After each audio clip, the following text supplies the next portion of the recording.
I'm an RVer myself, and of course, as a developer here, I do a lot of the rallies, and we do booths at a lot of the rallies. And as I'm in the booths, people walking by, one of the questions they first ask me is, where are you located?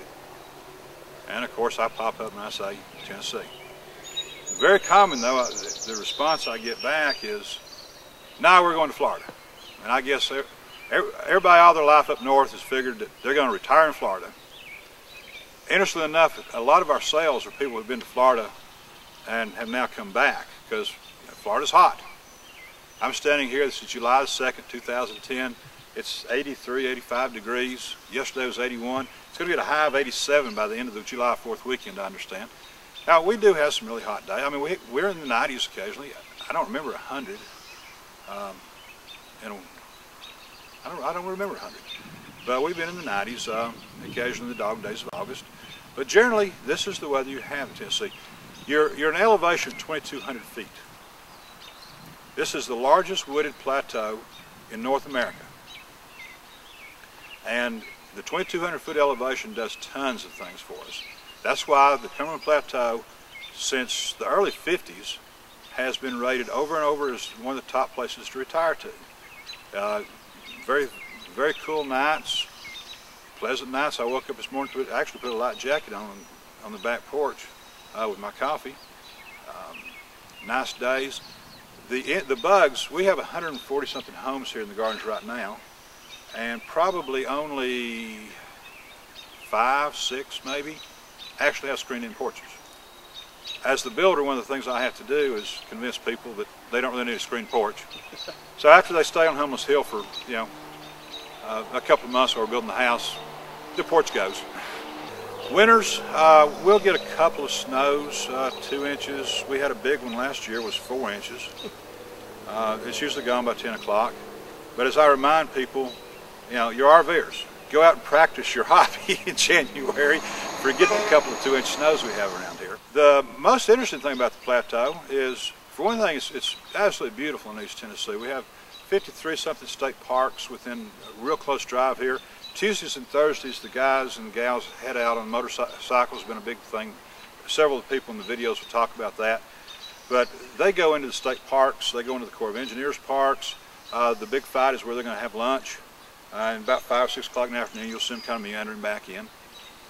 Bicycles go out about 6:30. There's just a ton of places to go to that's really nice. Our RVers, the community does a rally the first week of the month, starting about May and ending in, we think with October deal.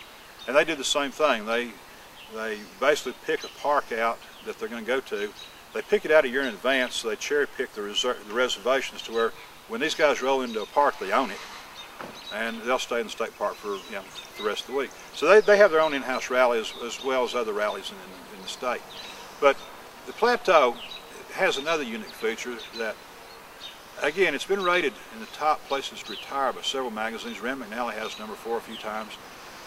Where to Retire magazine did a January 2010 article on Crossville itself, rating it one of the top places to retire. They came back in the July-August issue and did the gardens themselves. So if you want to read about the gardens, the Where to Retire magazine, they sell back issues.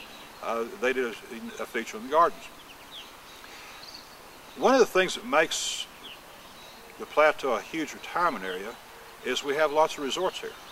And they're all retirement resorts. Fairfield Glade, Fairfield Communities, one of their first successful resorts here. 30, 50,000 properties out there.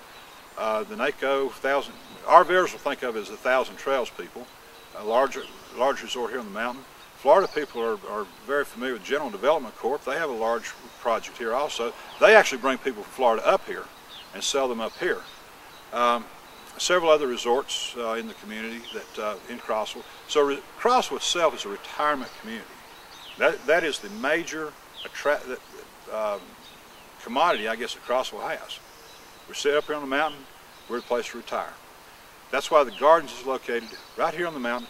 But it's also, for an RVer, one of the things that you don't think about at first until you get here and you start to appreciate it is we're at the split of I-40, I-75. We're on I-40, mile marker 317. We're only 30 to 40 minutes from the I-75 split. So we're within a day's drive of almost everything on the East Coast. As an RVer, I've pulled out of Niagara Falls in the morning, I've been home, by night. I've pulled out of Crossville here, and I've been in Orlando by night. I've pulled out of Crossville and been in Dallas. Now that's a long drive. It's doable. It's better if you stop in Memphis and get the ribs, though. Stay at Tom Sawyer or something, and enjoy the ribs and enjoy the street, and then hit it the next day. But we're within a day's drive of pretty much all the United States. Pretty much 80% of your grandkids you're going to be within a day's drive of. Maine and the upper northeast is a 2-day. So we're centrally located. The weather's beautiful. It's not like you're having to take a day drive out of Florida before you can then go somewhere. You've got neighbors that on the fly, in a moment's notice will jump in and jump in their RV and go somewhere with you. So that's what makes the plateau really attractive. Another thing that they're doing here, and you'll hear several people in the videos talking about it, is the tax structure. This is Tennessee. It's very, very easy to live here in Tennessee. We have no ordinary income tax. We have no personal property tax on a motorhome. It doesn't matter if you're driving a Class C or a Prevost. You got a $24 sticker per year, and that's it. $300,000 home here in the city, and again, you have city streets, city roads, city water, city sewer, city police, city fire. We have a 2-minute response to a great hospital that's used to retirees. The taxes on a $300,000 home here, right in the $1,200 to $1,300 range for the year. So, I'd like to give you an invitation. Give us a call. Come to Crossville. See the plateau for yourself. Stay on Homeless Hill. We'll make room for you. Give us a call a couple of weeks in advance, though, because Homeless Hill gets a little crowded, especially in the summer. And we'll show you the plateau. Spend a few days here. Spend a few days in the community. Then spend a few days in the surrounding area, understanding living in Tennessee and retiring in Tennessee. It's a great place to be.